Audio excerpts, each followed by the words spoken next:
Hello, my name is Kathy, and today I'll be discussing the 40 OCarolan Tunes for All Harps book by Sylvia Woods. At the end of this discussion on the OCarolan book, I'll go over some hints and tips. But before I do, I wanted to tell you that I have a great many videos now on many different topics, so I've decided to create several different video playlists so that it's easier to find the videos of greatest interest. So please check out my playlist page. Turlough O'Carolan was born 1670, 25th, and died the 25th of March, 1738. He was a blind, early Irish harper, composer and singer whose great fame is due to his gift for melodic composition. Although not a composer in the classical sense, O'Carolan is considered by many to be Ireland's national composer. Some of O'Carolan's own compositions show influences of the style of the continental classical music, whereas others, such as Carolan's Farewell to Music, reflect a much older style of Gaelic harping. Carolan was born in 1670 in Nobbler, County Meath, where his father was a blacksmith. The family moved from Meath to Ballyfarnon, County Roscommon, in 1684. In Roscommon, his father took a job with the McDermott Rowe family of Alderford House.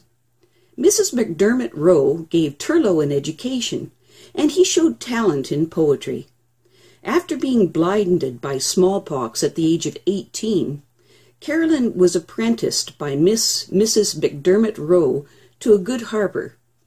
At the age of 21, being given a horse and a guide, he set out to travel Ireland and compose songs for patrons.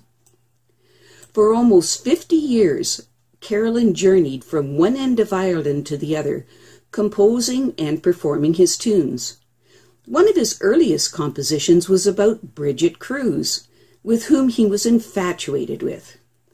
Bridget was the teenage daughter of the schoolmaster of the School for the Blind, attended by Carolan, in Crusetown, Ireland. In 1720, O'Carolan married Mary Maguire. He was then 50 years of age.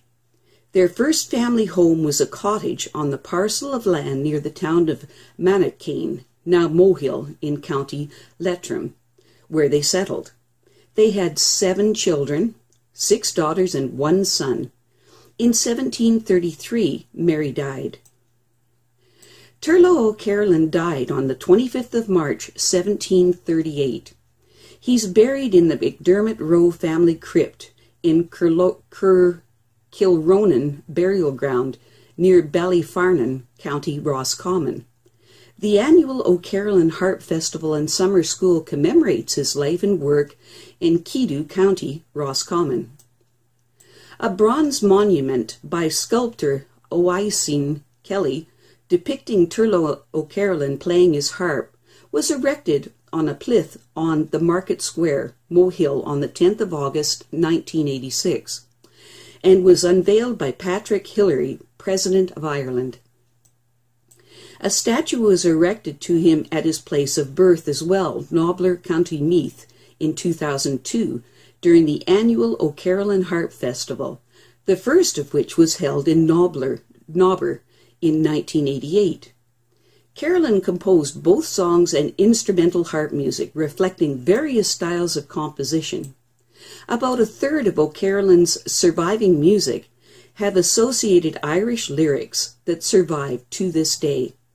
Largely, these lyrics are unknown to the musicians of today, who have for the most part adapted Carolan's repertoire to the currently popular Irish fare of jigs and reels.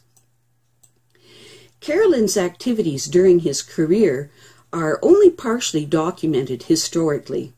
This has led to a lack of accurate information about O'Carolan and his music, even among Irish musicians.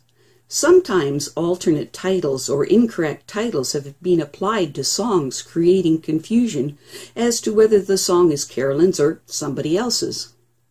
Also, some of those who have written about Carolan and his music have made up facts or repeated unfounded stories.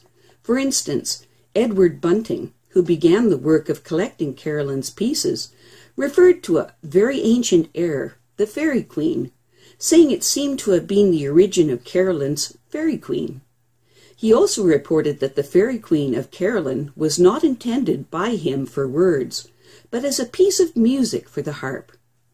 While it is true that Carolan did not write the traditional Fairy Queen words, which indeed do exist, the words are not ancient, nor is the entirely different traditional Irish air, the Fairy Queen. And the words do in fact fit perfectly the original music which Carolan composed for them. Irish was the majority language in Ireland during Carolan's time.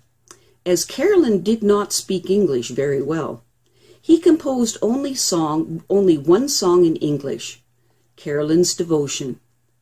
Most of his songs were dedicated to and written about specific individual patrons.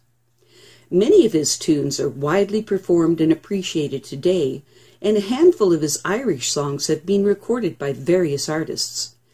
He typically composed the tune first, as he rode from place to place, then added words later.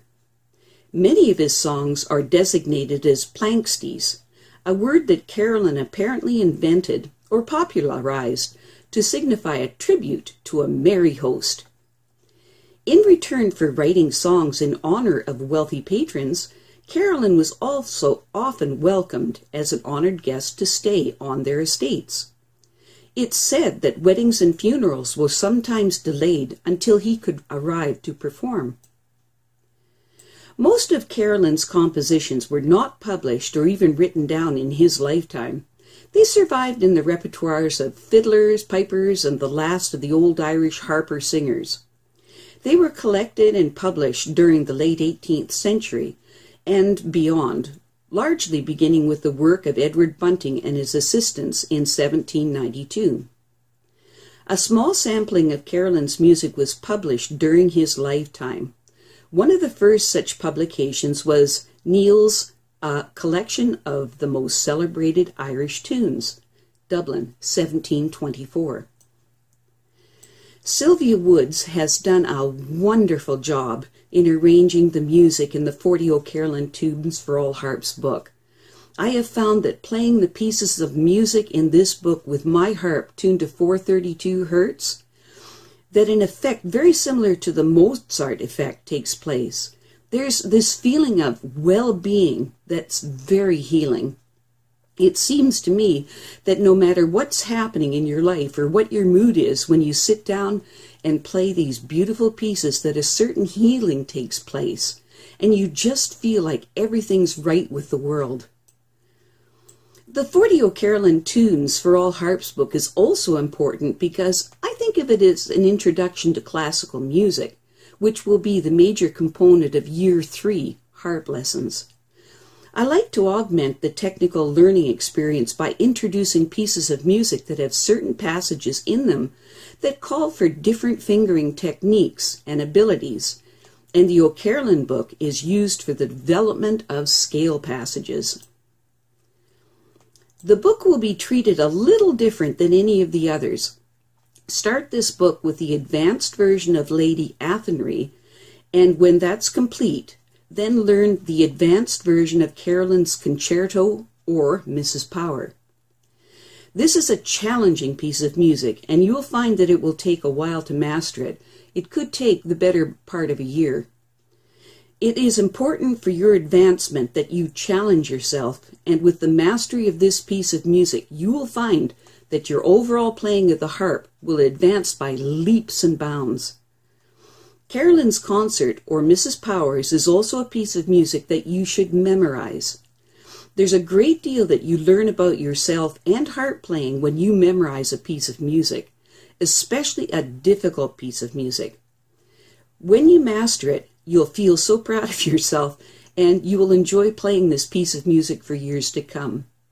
Because this piece of music will take you a while to learn, it's recommended that you begin another OCarolan piece of your choosing after you have spent 4 weeks specifically on Carolyn's concert or Mrs. Power. And so you'll be practicing 2 OCarolan pieces. So in a nutshell, start with Lady Athenry, and when that's finished, then move on to Carolyn's concert or Mrs. Power. And when you have spent 4 weeks exclusively on Carolyn's concerto or Mrs. Power, then start another OCarolan piece of your choosing and practice the 2 OCarolan pieces at your practice sessions from that point on. Another reason why I chose all of the Scottish and Irish music, in the beginning, in year 2, is to help you develop the technique of playing broken 3- and 4-note chords in the right and left hand. And now with the OCarolan book, we will concentrate more on scale passages. In order to help you with the scale passages of this book, you should include the scale exercises that I will demonstrate in a moment. The purpose of starting with the lowest string is to help you develop the technique of playing the lower strings cleanly. This skill will also help you play all of the strings on the harp cleanly. This is a very important exercise, and it's very simple. It is a difficult truth, and the hardest part of learning an instrument is the first 2 years. This is especially true for the adult student. This is because the adult student can learn and understand what's going on musically, but their fingers can't execute what their minds know. It takes a lot of diligence to keep practicing the finger exercises, but the rewards are really well worth the effort, because when you reach the 3rd year, everything falls into place for you, and you don't have to practice the finger exercises very much from that point forward, really. 10 or 15 minutes before you start a practicing session, and that's it. And you can virtually play a great deal of the music almost by sight reading. And when you do play the pieces, your fingers will do what you want them to do. This is a wonderful point in the learning experience, so keep practicing your finger exercises. They really do pay off, and you will be happy with all of your harp playing from that point forward, seriously. Hello. In this exercise is pretty simple to do.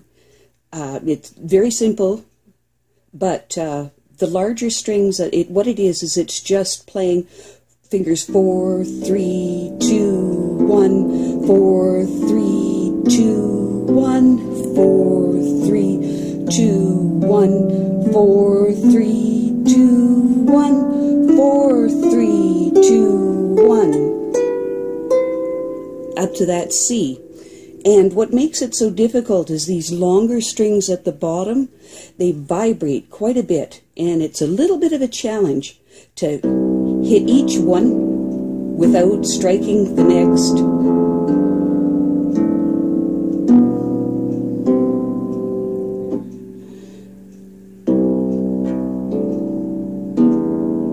And it takes a little bit of practice to be able to get that. And what this will do for you is it'll produce a cleaner playing for your entire harp. Practice this buzzing, this business of here, back your fingernail.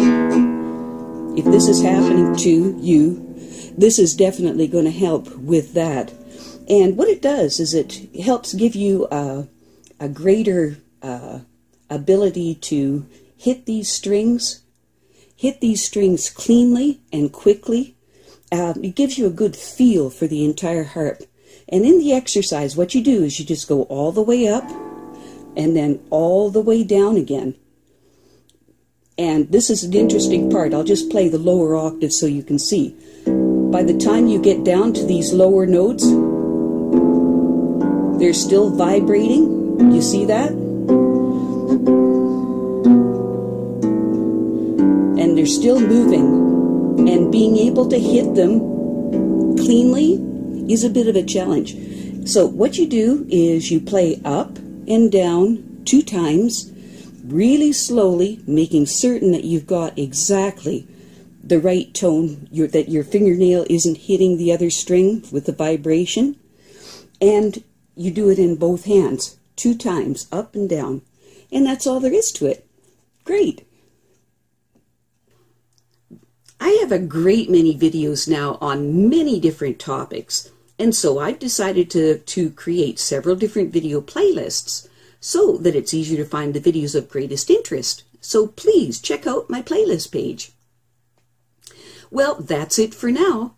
To stay up to date with my latest videos, make sure to subscribe to this free YouTube channel by clicking the red subscribe button right below this video.